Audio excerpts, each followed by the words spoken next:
Hi friends, time வந்து ஒரு 7:30 ஆகிட்டு. ஹஸ்பண்ட் வந்து டின்னருக்கு என்ன ரெடி பண்ணலாம் அப்படின்னு கேட்டாங்க. உடனே வந்து அம்மா வந்து ஊர்லேருந்து இடியாப்பம் மாவு அரைச்சி கொடுத்துருந்தாங்க. சரி இடியாப்பம் செய்யலாம் அப்படின்ற பிளான் பண்ணிட்டோம். மாவெல்லாம் பிசைஞ்சு வச்சுட்டு, எப்போதும் இடியாப்பம் அப்படின்னா எங்களுக்கு ரொம்ப ஸ்பெஷலாக இருக்கிறது வந்து தேங்காய் பால் தான். சில பேருக்கெல்லாம் வந்து நான்வெஜ் குழம்பு வந்து இடியாப்பத்தோடு சாப்பிடும்போது நல்லாயிருக்கும். எங்களுக்கு வந்து எப்போதும் தேங்காய் பால் தான் ரொம்ப பிடிக்கும் அப்படிங்கிறதுனால தேங்காய் பால் தான் ரெடி பண்ணிட்டோம்.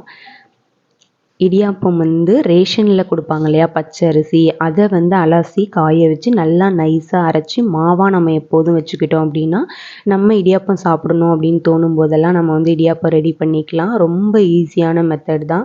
புளியறது கூட ரொம்ப ஈஸியாக வரும்.